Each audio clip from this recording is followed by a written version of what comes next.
नमस्कार मित्रांनो, सुस्वागतम. घरोघरी मातीच्या चुली या मालिकेच्या आजच्या भागामध्ये अगदी मनपूर्वक मी तुमचं स्वागत करते. तर आजच्या भागामध्ये आता जानकी मात्र सौमित्र, अवंतिका आणि सारंग यांना मात्र आपली 12 वर्षापूर्वीची जी काही गोष्ट घडलेली आहे तर ती कहाणी सांगायला सुरुवात करते आणि म्हणते की ऐका. तर तेव्हा आता ही जानकी आश्रमामध्ये असते आणि आश्रमामध्ये अगदी छान आनंदाने ती राहत असते. आता ज्या आश्रमात ती मुलं आहे मधुबनच्या, तर त्यांची छान आता ती काळजी घेत असते. त्यांना काय हवं काय नको हे सर्व काही अगदी सायलीसोबत राहून ती छान करत असते. आता मात्र जानकी खुश होत आता बाहेरून येते आणि आता मुलंही अभ्यास करत असतात. जानकी त्यांना विचारते की काय अभ्यास व्यवस्थित सुरू आहे ना. तेव्हा लगेच आता मुलं सगळीजण एका आवाजात हो असं म्हणतात. जानकी लगेच आता किचनमध्ये येते आणि स्वयंपाकाची तयारी करायला घेते. आता छान असे कुकरच्या शिट्ट्या होत असतात तर जानकीला तो एक खूप आनंद वाटतो. जानकी अगदी आनंदाने खुश होत आता ती कुकरची शिट्टी आहे तर ती दाबते आणि त्यानंतर मात्र आता ती स्वयंपाकाची तयारी करायला घेते. आता टॅमॅटो ती कापत असते आणि तेवढ्यात सायली ही कपडे वाळवत आता तेथे येते. जानकीकडे बघते तर आता जानकी म्हणते की सायली काय. तर आता सायली विचारते की जानकी अगं हे सर्व काय आहे. जानकी म्हणते की अगं काय म्हणजे अगं तुला दिसत नाही का ही मसूरची डाळ आहे, हा कुकर आहे. तेव्हा आता सायली म्हणते की हो हो दिसतो मला, कुकर सुद्धा दिसतो आणि डाळ सुद्धा दिसते आणि तुझा आगाऊपणा सुद्धा दिसतो. तेव्हा मात्र आता जानकीच्या केसांची एक बट आहे तर ती गालावर आलेली असते. सायली तिला म्हणते की अगं जानकी हे बघ, सतत तुझ्या गालावर ही केसांची बट का आलेली असते, तिला कानामागे टाक बरं.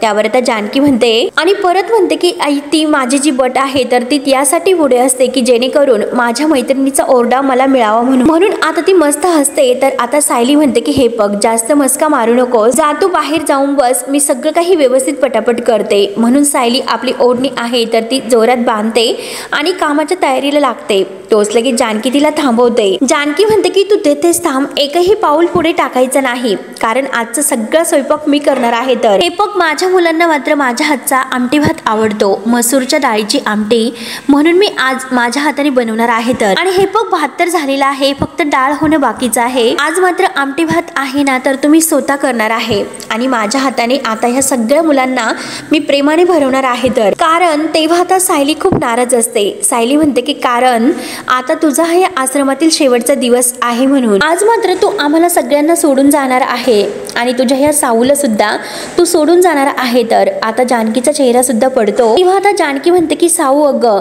तर सायली आता रुसून बसते आणि म्हणते की जा नको बोलू तू माझ्याशी आता. म्हणून साऊचे डोळे आता भरून येतात. तर जानकी म्हणते की हे बघ साऊ, डोळ्यामध्ये पाणी आणायचं नाही आणि तू जर रडली तर बरं जाऊन दे, ठीक आहे, मुळशीत गेल्यानंतर मी माझ्यासाठी दुसरी साऊ शोधेल म्हणून. सायली थोडीशी चिडते आणि म्हणते की जानू हे बघ तुला ना मी. तर जानकी हसते आणि साऊला खुश होत म्हणते की अगं मी तुझी मस्कर केलीस, अगं तुझ्यासारखी साऊ मला जगाच्या पाठीवर कुठे कुठे नाही सापडणार. तर साऊचे डोळे आणखीनच भरून येतात आणि साऊ म्हणते की हे बघ अगं मस्करी करण्यासाठी कोण असणार बरं माझ्यासोबत, दंगा करण्यासाठी कोण असणार बरं. अगं हे बघ मनात जर असं वाटलं तर सांगायला आणि न सांगता सगळं काही समजून घेणारं कोण असेल बरं. तुझी साऊ आता एकटी पडणार आहे जानू. आणि हे बघ जानू तू मुळशीला गेल्यानंतर मला तर विसरणार नाही ना. त्यावर आता लगेच जानकी म्हणते की बास, अगं हे बघ पुन्हा जर तू असं काही बोललीस तर मी तुला 2 फटके आणखीन जास्त देईल. अगं हे बघ असं कसं मी तुला विसरेल बरं. सायली अगं लहानपणापासून आपण एकत्र वाढलो, लहानच्या मोठ्या आपण ह्या अनाथ आश्रमातच झालो ग. हे बघ माझ्या डोक्यावर ना कुणाचा हात होता आणि ना कुणाची तुला साथ होती. आपण दोघींचा हात एकमेकांनी इतका घट्ट पकडलेला आहे तो न कधी सोडण्यासाठी. त्यामुळे मी तुला प्रॉमिस करते की तुझा हा घट्ट पकडलेला मैत्रीचा हात आहे तर तो कधीही मी नाही सोडणार. तेव्हा मात्र आता सायली म्हणते की हो बरं, म्हणजे मी सुद्धा तो धरलेला हात आहे तो कधीही नाही सोडून देणार आणि मी तुला कधीही विसरणार नाही, मी तुला भेटायला मुळशीला येणार आहे. तर आणि त्यानंतर मात्र आता इकडे जो काही त्यांचा 12 वर्षाचा भूतकाळ असतो तर इकडे रणदिव्यांच्या घरामध्ये सुद्धा आता सुमित्रा मात्र मस्त देवारती वगैरे पूजा करत असते. आता मात्र नानाही अगदी तरुण असतात आता सगळेजण छान असं देवाला नमस्कार करत असतात। सुमित्राची पूजा सुरू असते। आता पूजा झाल्यानंतर आता ती सर्वांना आरती देते आणि गुलाबला आवाज देते की गुलाब, अरे देवपूजा करताना मात्र आता सगळेजण येथे हजर असायला हवेत। तेव्हा नाना म्हणतात की हे बघ, चोर अगदी समजून संन्याशाला फाशी द्यायची नसते। तुझ्या मुलांना देवाचं काही करायचं नाही, मग एकटा गुलाबराव काय करणार आहे? मी तुला सांगतो की तुझी मुलगा काय करणार आहे ते। आणि तो सौमित्र आहे तर तो आपल्या रूम मध्ये अभ्यास करत बसला असेल तर। आणि तेव्हा खरंच आता इकडे सौमित्र आपल्या रूम मध्ये अभ्यास करत असतो आणि तो सारंग मात्र अंगणामध्ये बसला असन पाखरांना दाणे टाकत। सारंग मात्र खरंच गच्चीवर मात्र सारंगला अगदी ते गाणं गुणगुणत अगदी म्हणत असतो की यारे या माझ्या हातचे दाणे खा, असे गाणं गुणगुणत तो आता पाखरांना दाणे टाकत असतो। आणि तो त्या पक्ष्यांची गप्पा सुद्धा मारतो। चिवताईला म्हणतो की चिवताई, अहो या लवकर खाली दाणे खायला। सुमित्राला पुढे म्हणतात की तुझा थोरला चिरंजीव, त्याचं तर अगदी देवालाच माहिती आहे की नक्की तो काय करत असेल ते। आता ऋषिकेश मात्र इकडे गुंडांशी मारामारी करत असतो। आता प्रत्येक गुंडांना जो चांगला वाजवत असतो तर जानकी म्हणते की आता इकडे सायलीला, अगं उगाच दगदग करू नको, म्हणजे काय आणि कशाला बरं? तेव्हा आता सायली म्हणते की अगं कशाला म्हणजे काय, आता तू मुळशीला कशी राहणार आहे आणि तेथे काही अगदी त्रास वगैरे काही नाही ना? मला सगळी चौकशी करून घ्यावी लागेल। आणि तेवढ्या तेथे मधुभाऊ येतात। मधुभाऊ म्हणतात की आता इतकं टेन्शन घेण्याची काही गरज नाही। हे बघ सायली, मी सगळ्या गोष्टींची शहानिशा करून घेतलेली आहे, म्हणूनच मी जानकीला मात्र मुळशीला पाठवण्याचा निर्णय घेतलेला आहे। तर आणि हे बघ जानकी, मात्र मी प्रधान काकांशी बोललेलं आहोत, तेथे तुला कोणतेही अगदी काळजी घ्यावी लागणार नाही, सगळं काही व्यवस्थित असेल, त्यामुळे जानकी तू त्यांच्याकडे व्यवस्थित राहू शकते, तेथे तुला कसलाही त्रास नाही होणार। त्यावर आता जानकी म्हणते की मधुभाऊ हे बघा, तुम्ही चौकशी केल्यानंतर ती घर आणि फॅमिली ही चांगलीच असणार, मी खात्रीने सांगते। तेव्हा आता मधुभाऊ म्हणतात की असणारच, त्यात काही खात्री नाही। आणि हे बघ सायली, तू जानकीला सोडायला जाशील ना? तेव्हा आता सायली मात्र मान डोलावते। तर आता मधुभाऊ म्हणतात की अगं हे बघ, खरं तर मलाच जायचं होतं, पण त्या अगोदरच तुम्ही दोघींनी मात्र ठरवलेलं असणारच। आता जानकीला हसू येते। जानकी म्हणते की हो नक्कीच, आणि सही पकडे गए। तेव्हा मात्र आता मधुभाऊ जानकीला म्हणतात की जानकी, मुळशीमध्ये जत्रा आहे तर। तेव्हा आता हे ऐकून जानकीला तर खूप असा आनंद होतो। जानकी म्हणते की काय बोलतात मधुभाऊ, जत्रा आहे तेथे मुळशीत? आणि मधुभाऊ तुम्हाला तर माहितीच आहे की मला जत्रेमध्ये फिरायला किती आवडतं ते, आणि सायली आपण जत्रामध्ये जातोय। आणि मधुभाऊंना विचारते की प्रधान काकांच्या घरून आल्यानंतर आम्ही तेथे जत्रेत फिरायला जाऊ का? तेव्हा आता मधुभाऊ म्हणतात की अरे विचारतात काय, जायला तर हवेच, कारण दोघीही बहिणींनी मात्र छान असा आनंद तिकडे साजरा करा तर। तेव्हा आता जानकी खुश होत म्हणते की ठरलं तर मग। आणि सायली चल, तू तुझी बॅग पटकन तयार कर, पटकन बॅग वगैरे आहे तर ते पॅक कर, आता आपल्याला निघायला हवं। आणि हे बघा मी पटकन आमटी भात तर केलेला आहे। आणि मधुभाऊंना मेथीची भाजी घेऊन म्हणते की हे बघा तुमच्यासाठी मेथीची भाजी करू का? तेव्हा आता मधुभाऊ म्हणतात की हो हो कर। आता जानकी भाजीची तयारी करायला घेते आणि सायली आपली बॅग पॅक करायला जाते। तर मधुभाऊंचे डोळे भरून येतात। आता ते स्वतःच्या मनात म्हणतात की खरंच किती गुणी मुलगी आहे जानकी, मात्र या आश्रमात लहानची मोठी झाली, अगदी माझ्या मुलीसारखं मी तिला वाढवलेलं आहे, पण त्यानंतर आता ती मुळशीला जाणार तर, आणि ती तिच्या नवीन आयुष्याला सुरुवात करणार आहे तर। आता मात्र देवाकडे एकच प्रार्थना आहे की माझ्या जानकीला मात्र श्रीरामासारखा, अगदी तिच्या नावातील अगदी जोडीदारासारखा एक जोडीदार मिळायला हवा तर। जानकी मात्र खुश होत आपली स्वयंपाकाची सर्व तयारी करत असते। भाजी वगैरे आता ती व्यवस्थित करते। त्यानंतर आता इकडे रणदिव्यांच्या घरामध्ये आता नाना ही मुलावरून खूप चिडलेले असतात। सुमित्रा म्हणते की अहो ती तुमचीच मुलं आहेत, मग कशाला इतकं चिडतात बरं तुम्ही? नाना आता चिडून म्हणतात की त्यांना आईबाबांचं ऐकायचं नाही म्हणून मी चिडतो। तुमचा थोरला मुलगा आहे ऋषिकेश, त्याचं शिक्षण पूर्ण झाले, त्याला मी सांगितले की आता तू माझ्या मदतीला ये म्हणून, परंतु नाही, त्याला तर अगदी मज्जा करायची आहे। आणि धाकटा तर कायम थोरल्या सोबत असतो, धाकट्याच्या सावलीत त्याला नाचायचं असतं। उरला तर काय तो मधला, तोच मात्र आता रणदिव्यांचं नाव आहे तर तो उज्ज्वल करणार आहे तर। सुमित्रा म्हणते की अहो तो कशाला, सारंग आणि माझा ऋषिकेश ते सुद्धा तुमचं नाव मोठं करतील तर, पूर्ण खात्री आहे तर। तेव्हा आता नाना म्हणतात की काही सांगू नकोस, हे बघ सुमित्रा मी तुला सांगतो, बघ उद्या जर आपण ऋषिकेशला लग्नासाठी उभं केले तर कोणीही आपल्याला मुलगी नाही देणार तर। त्यावर तर सुमित्रा लगेच म्हणते की अहो का देणार नाही, माझा ऋषिकेश इतका सुंदर आहे, अगदी राजबिंडासारखा, आणि ते इंग्लिश मध्ये काय म्हणतात तर ते, आणि तेवढ्यात गुलाबदादा दरवाजात येतात आणि हँडसम असं म्हणतात। तेव्हा आता सुमित्रा म्हणते की हो हो तेच ते, आणि खरंच माझा ऋषिकेश हँडसमच आहे असे खुश होत म्हणते। आणि माझ्या ऋषिकेशसाठी लाखात एक मुलगी असे मी शोधून आणणार आहे तर, आणणार आहे म्हणजे काय तर आणणारच आहे असे सुमित्रा सुमित्रा आता मस्त तोऱ्यात बोलून हसतच बाहेर निघून जाते। नानांना मात्र आता भयंकर टेन्शन येत असते, कारण हा ऋषिकेश आणि सारंग नक्की काय करतील ते। त्यानंतर आता इकडे सर्व तयारी होते। जानकी मात्र आपली बॅग पॅक करायला घेते। आता जे कपडे वगैरे आहे तर ते बॅग मध्ये भरत असते, परंतु आता हे सर्व सोडून जायचे म्हणून आता जानकीचे डोळे भरून येतात। जानकी मात्र रडत बसलेली असते, तर तेवढे तेथे मधुभाऊ येतात। मधुभाऊ मात्र आता जानकीला म्हणतात की जानकी काय ग काय झालं। तेव्हा आता जानकी म्हणते की अहो मधुभाऊ, मला खरंच खूप अस्वस्थ वाटतं। वस्तूमध्ये या घरामध्ये माझा जीव अडकलेला आहे, या म्हणजे घरातील माणसामध्ये माझा जीव अडकलेला आहे, तर इथून बाहेर पडून मी दुसरीकडे कसं राहणार बरं, नक्की काहीच मला कळत नाही। त्यावर आता मधुभाऊ म्हणतात की जानकी अगं ही तुझी अवस्था असे होणं सगळं स्वाभाविकच आहे। अगं तूच काय, असे असंख्य मुलं आहेत की या आश्रमामध्ये येतात, त्यांचं अर्ध भविष्य या अर्ध आश्रमात जाते, इथल्याच माणसांचा सहवास अगदी त्यांना मिळतो। त्यामुळे ही वास्तू सोडताना मात्र त्यांना वाईट तर वाटणारच, कारण आपल्या काळजाच्या जवळची ही वास्तू असते आणि तेथील माणसं सोडताना मात्र वाईट वाटणं हे अगदी अपरिहार्य आहेत। अगं मग जानकी यालाच तर आयुष्य जगणं असं म्हणतात। मग अशा गोष्टीमध्ये आपला जीव का जडत असेल, कुठे जर जायचं असेल तर जीव का अडकतोय अशा गोष्टीमध्ये, आणि हे तर माझ्या कळण्याच्या पलीकडेच आहे असं जानकी आता डोक्याला हात लावत म्हणते। तेव्हा आता मधुभाऊ तिला समजवतात की हे बघ जानकी, अगं आयुष्य हे आहे ना तर आपल्या भावनांची परीक्षा घेत असते। आता हेच बघ बरं, तू आणि सायली दोघी मात्र आश्रमात लहानच्या मोठ्या झाल्यात, आणि कसं आहे की जेव्हा तुम्ही अगदी मोठ्या झाल्यानंतर लग्न करून या आश्रमातून जाता, मग त्यावेळेस सुद्धा आई वडिलांच्या मनाची स्थिती ही अशीच असते की नाही जानकी। तेव्हा आता जानकी म्हणते की हे बघा मधुभाऊ, मला नाही सांगता येणार, लग्न करून मुलगी सासरी गेल्यानंतर हे तिला कसं वाटतं आता मला ते नाही सांगता येणार, परंतु मधुभाऊ मला इथून बाहेर जाताना मात्र खरंच छान नाही वाटत, मला खूप वाईट वाटतं, कारण तुमच्या सगळ्यांच्या शिवाय मी कसं राहू बरं। माझे लाड पुरवणारे बाहेर तेथे कोण आहे, तर माझे हट्ट पुरवणारे, आणि हे बघा मधुभाऊ हे सगळं काही तुम्ही केलेलं आहे, तर प्रत्येक हट्ट पुरवलेला आहे। अहो माझंच नाही तर आश्रमातील प्रत्येक मुलाचा तुम्ही अगदी लाडाने हट्ट पुरवलेला आहे। तर हे बघा मधुभाऊ, जेव्हा मी आजारी पडायचे तेव्हा मात्र रात्रभर तुम्ही माझ्या उशाशी बसून राहायचे, हे मी विसरलेले नाही। तर शाळेत जाण्याची इच्छा नसताना सुद्धा तुम्ही मला हात धरून अगदी शाळेत जायला बसवलं, आमचं चांगलं व्हावं यासाठी तुम्ही मात्र सतत आम्हाला शिस्त लावत राहिलात, तुमचा ओरडा आम्ही खात राहिलो, आणि मायेने मात्र तुम्ही फिरवलेला तो डोक्यावरचा हात मात्र आम्ही कसं विसरत राहणार बरं। सायलीने इतकं जीव लावलं, ह्या मुलांनी सुद्धा इतकं जीव लावलं, माझ्यावर सगळ्यांनी प्रेम केलं, हे कसं मी विसरू आणि कसं मी पाठीमागे चढून जाऊ बरं।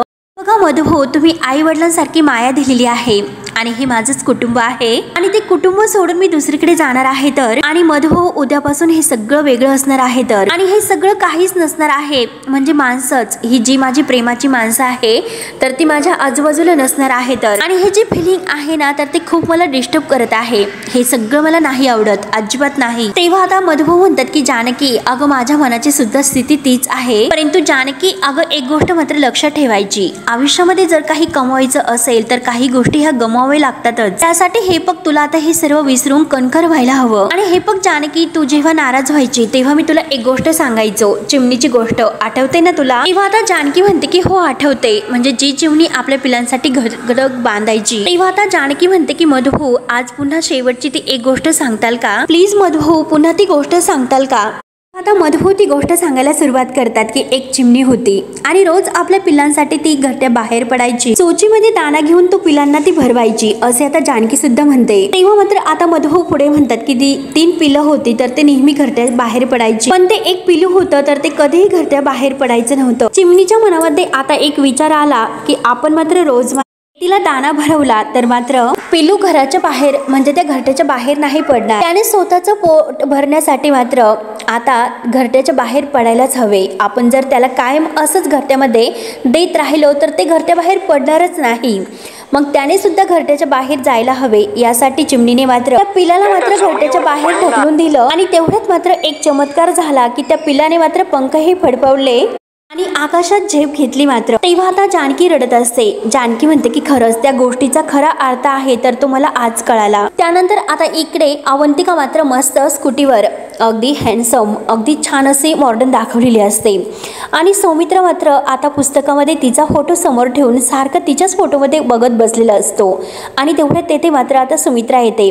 सुमित्रा म्हणते की सौमित्र आता असं म्हटल्यानंतर आता सौमित्र खूपच घाबरतो आणि बोल ना आई असे म्हणून आता तटकनी उभा राहतो। तेव्हा सुमित्रा म्हणते की अरे काय, मी फक्त साधी तुला हाक मारली, इतकं दचकायला तुला काय झालं बरं, तू काही अभ्यास करत होतात का? तेव्हा आता सौमित्र म्हणतो की हो अभ्यास करत होतो। तर सुमित्रा म्हणते की अरे हल्ली तू खूपच अभ्यासामध्ये रमतोस रे। तेव्हा आता सौमित्र म्हणतो की हो आई हल्ली तर खरंच खूप अभ्यासामध्ये रमतोय आणि रमायला तर होतच, कारण आता सारखा अवंतिकाचा फोटो समोर असतो म्हणून सारखा तो तिच्याच फोटोकडे बघत आता अभ्यासाचं नाटक करत मी खूप अभ्यासामध्ये रमत आहे असे तो दाखवतो। आणि तेवढ्यात आता सुमित्रा हसते आणि म्हणते की बापरे, आता समोर जी पुस्तकं आहेत ना सौमित्राची अभ्यासाची, तर तेथून आता जो फोटो आहे तो अलगद आता वाऱ्याच्या झुळूकमुळे बाहेर येत असतो। सुमित्राचं लक्ष जातं।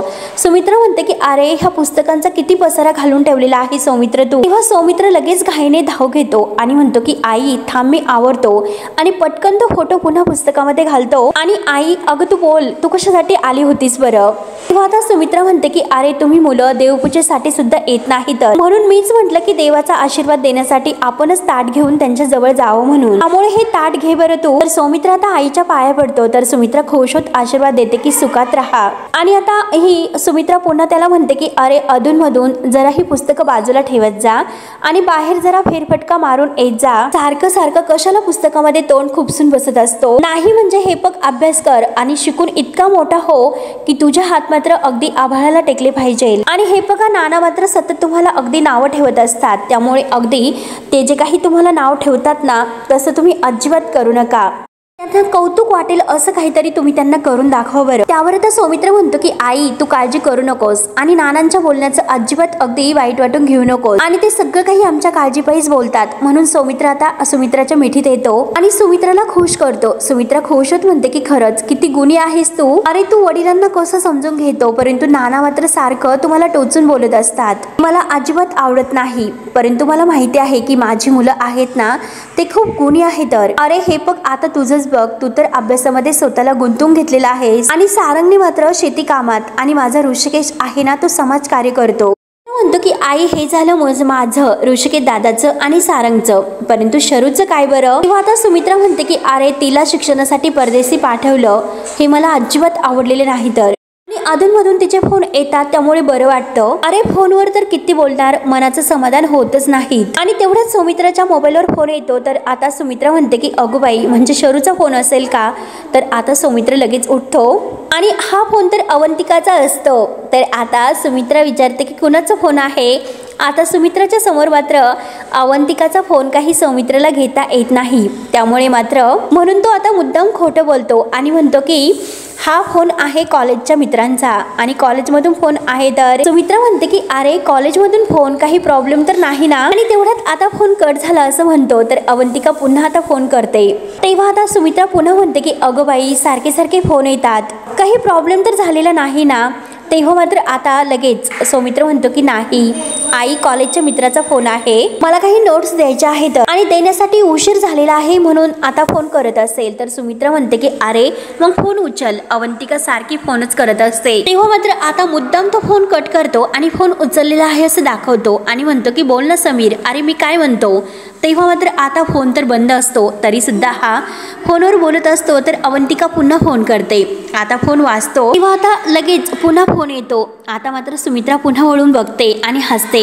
तर आता हा सौमित्र म्हणतो की पुन्हा फोन आला वाटतं। सुमित्रा म्हणते की हो का, आणि बरं बरं तू बोल बरं, एकतर मला खूप कामं पडलेली आहेत। सुमित्रा आता बाहेर जाते। तर आता सौमित्र फोन घेतो आणि अवंतिकाला म्हणतो की बोल आता। तर अवंतिका म्हणते की अरे किती वेळ झाला मी तुला फोन करते, तू फोन का उचलत नाही? तेव्हा आता सौमित्र म्हणतो की ऍक्च्युली ते मी, तर आता काही नाही, तू बोल बरं काय, कशासाठी फोन केला होतास?